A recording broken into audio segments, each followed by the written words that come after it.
Inca suicide করলে দীপকে পুলিশের হাতে তুলে দেয় ইনকার মা। হ্যাঁ বন্ধুরা, এমনটাই দেখা যাবে। বিস্তারিত জানতে ভিডিওটি না টেনে সম্পূর্ণ দেখতে থাকুন।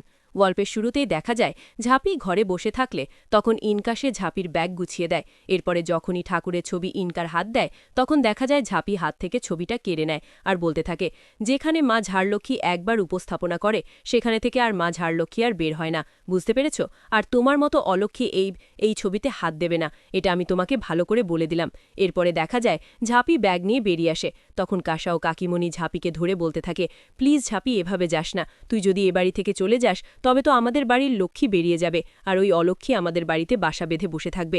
প্লিজ তুই যাস না। তখন দেখা যায় ঝাঁপি বলতে থাকে, এটা ছাড়া তো আর আমার কোনো উপায় নাই কাসাইদি, আমাকে তো যেতেই হবে। তখন দেখা যায় ঝাঁপি চলে যায়। এরপরে দেখা যায় দীপের মা ইনকাকে বলতে থাকে, অলক্ষ্মী বিদায় হয়েছে, আজকে আমাদের বাড়িতে লক্ষ্মী উপস্থাপনা হবে। এরপরে দেখা যায় বিয়ে শুরু হয়ে যায়। তখন দেখা যায় দীপের মা দীপের কাকার কাছে বলতে থাকে, আজকে যে কতটা খুশি লাগছে আমার, আর তোমার দাদা আর মা দুজনেই এসব কিছু না দেখে কোথায় গিয়ে বসে আছে। এখানে থাকলে তো ওদের বিয়ে যা দেখতে পেত, নিজের চোখে বিয়েটাই দেখতে পেত। এরপরে দেখা যায় কাকিমণি দাঁড়িয়ে থাকলে তখন দীপের মা কাকিমণির হাতের শাক দিয়ে বলতে থাকে, এখন শাক আর উলু দে না তোরা, আমার ছেলেটার মঙ্গলের কথা ভেবে। এরপরে দেখা যায় বরকে ডাকলে তখন মুখে মুখে ঝাড়পত্র বেঁধে বর চলে আসে। এরপরে দেখা যায় শুভদৃষ্টি করার কথা বললে ইনকা পানপাতা সরিয়ে ফেলে, কিন্তু বর কোনোভাবেই মুখ থেকে নিজের ঝাড়পত্রটা সরায় না। এরপরে দেখা যায় যখন বারবার বলা হয় ঠিক তখনই মুখ থেকে সেই ঝাড়পত্রটা সরিয়ে দিলে অবাক হয়ে যায় পুরো বিয়েবাড়ির লোকজন। এরপরে দেখা যায় ঝাঁপি মুখ থেকে সেই ঝাড়পত্রটা সরিয়ে বলতে থাকে, কি ব্যাপার, কেমন লাগছে আমাকে? তখন দেখা যায় দীপের মা অবাক হয়ে যায় আর বলতে থাকে, ঝাঁপি এখনও বাড়ি থেকে বেরোয়নি, ঝাঁপি এখনও বাড়িতে আছে। তখন ইনকা বলতে থাকে, তুই এখানে কি করছিস, তুই এখনও যাসনি? তখন দেখা যায় দীপের মা বলতে থাকে, তুমি তো বাড়ি থেকে বেরিয়ে গেলে, তবে এখনও কেন এখানে আছো? তখন তখন তখন ঝাঁপি বলতে থাকে, আমি কি এভাবে আমার সংসার ছেড়ে দিয়ে চলে যেতে পারি?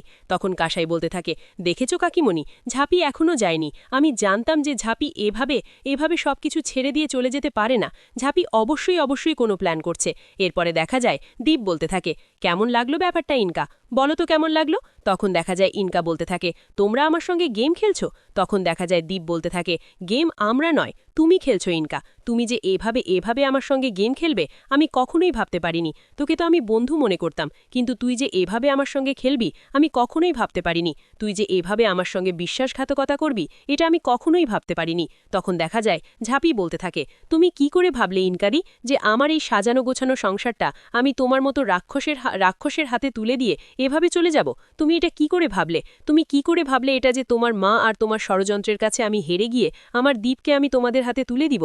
ছি ইনকাদি, তুমি এতটা নীচ, আমি জানতাম যে তুমি এরকম কিছুর একটাই করেছো। তখন দেখা যায় ইনকা বলতে থাকে, তুমি কি বলতে চাইছো? তখন দেখা যায় ঝাঁপি বলতে থাকে, তুমি যে পুলিশের কথা বলেছিলে, আমাদের ভয় দেখিয়েছিলে, এই দেখো, এই রেকর্ডে এই পেন ড্রাইভে সবকিছুই আছে, আমি এটা সবার সামনে এখন দেখাবো। তখন তুমি নিজেই ফেসে যাবে। পুলিশকে কে জানাবে? জানাও, ফোন করো, তবে আমার কাজটা সহজ হয়ে যাবে।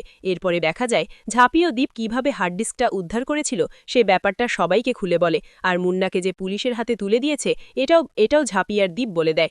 এরপরে দেখা যায় এই কথাটা শুনে অবাক হয়ে যায় ইনকা বলতে থাকে, এটা কি করে সম্ভব? তুমি মিথ্যে বলছো ঝাঁপি, তুমি মিথ্যে বলছো, এটাতে কিছু নেই, তুমি আমাকে ভয় দেখানোর চেষ্টা করছো। কিন্তু আমি তো ভয় পাবো না, কারণ দীপ তো আমার সঙ্গে অসভ্যতম করেছে, তাই না? এটা তো মিথ্যে নয়। তখন দেখা যায় ঝাঁপি বলতে থাকে, এবার কিন্তু তোমাকে আমি থাপ্পড় মারতে বাধ্য হব, কারণ তুমি এখনও মিথ্যে বলে যাচ্ছ।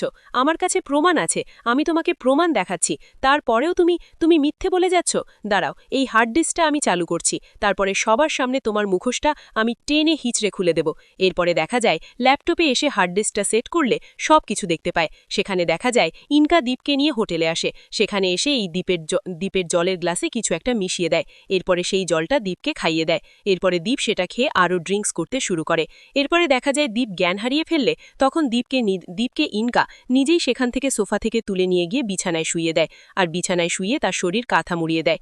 এরপরে দেখা যায় নিজের কাপড় চোপড় সবকিছু খুলে ফেলে, আর সেখানে খুলে দীপের সঙ্গে শুয়ে পড়ে।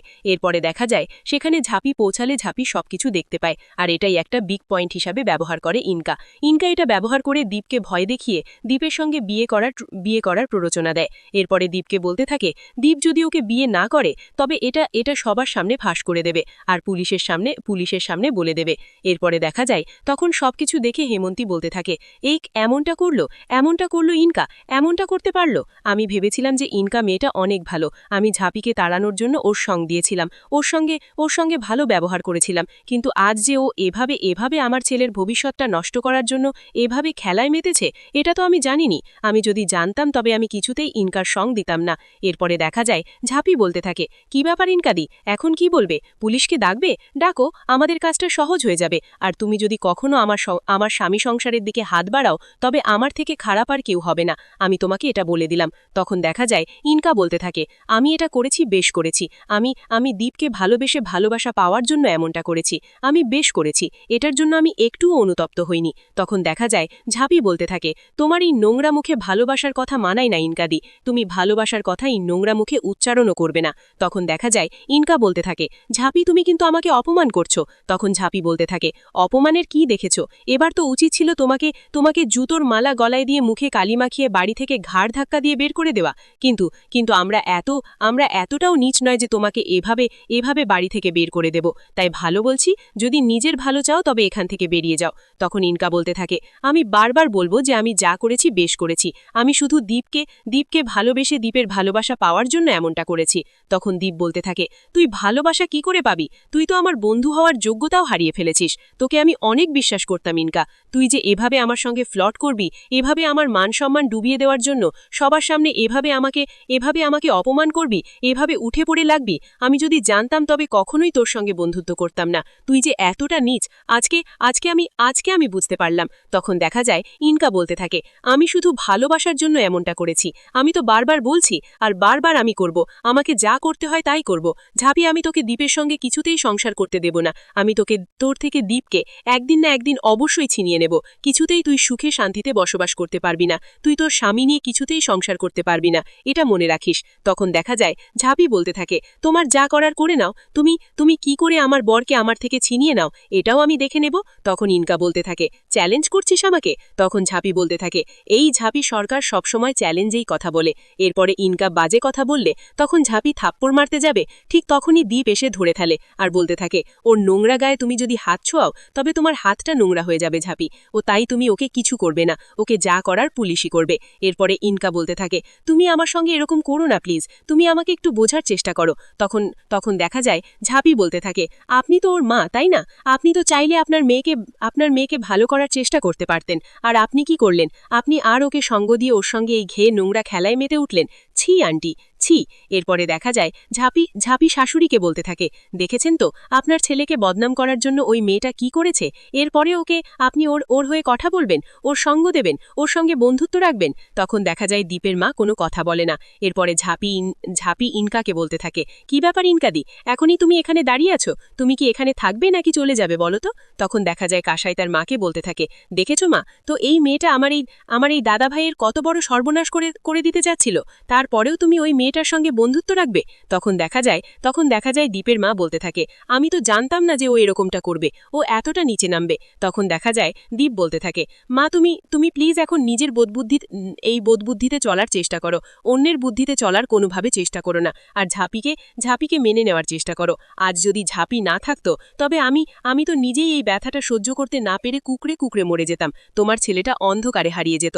তখন দেখা যায় ঝাঁপি ইনকাকে বলতে থাকে, শোনো ইনকা, যদি নিজের ভালো চাও তবে এখান থেকে চলে যাও, এখানে আর কখনো ফিরে এসো না। আর আপনাকে বলি, আপনার মেয়ে যেন আমাদের বাড়ির দিকে আর কখনোই না আসে, আপনার মেয়ে যদি আমার সংসারে আবার আসে তবে কিন্তু ভালো হবে না। তখন দেখা যায় ইনকা বলতে থাকে, শোনো ঝাঁপি, আজকে আমি চলে যাচ্ছি, কিন্তু আমি আবার ফিরে আসব, তোমার জীবন থেকে আমি অবশ্যই দীপকে ছড়িয়ে নিয়ে যাব।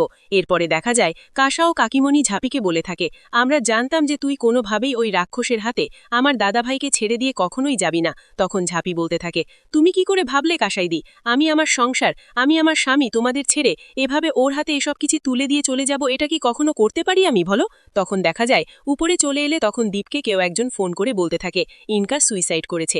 এরপরে দেখা যায় ঝাঁপি ও দীপ দুজনেই হসপিটালে চলে আসে। হসপিটালে এসে ইনকার সঙ্গে দেখা করতে গেলে ঝাঁপি বলতে থাকে ও নাটক করছে। এরপরে ইনজেক্ট নিয়ে ইনকার পায়ে দিতে চায়। এরপরে পুলিশ অফিসার এসে দীপকে বলতে থাকে, আপনাকে আমাদের সঙ্গে যেতে হবে। তখন দেখা যায় ঝাঁপি বলতে থাকে, কোন ভিত্তিতে আপনারা ওকে তুলে নিয়ে যেতে চাই চাইছেন তখন দেখা যায় ইনকা রেখে যাওয়া একটা চিঠি পুলিশ অফিসার দীপকে দেখায় আর বলতে থাকে এই সুইসাইড নোটে মিস্টার দীপ সরকারের নামই এখানে উল্লেখ করা আছে, তাই আমরা দীপকে তুলে নিয়ে যেতে বাধ্য হচ্ছি। দীপকে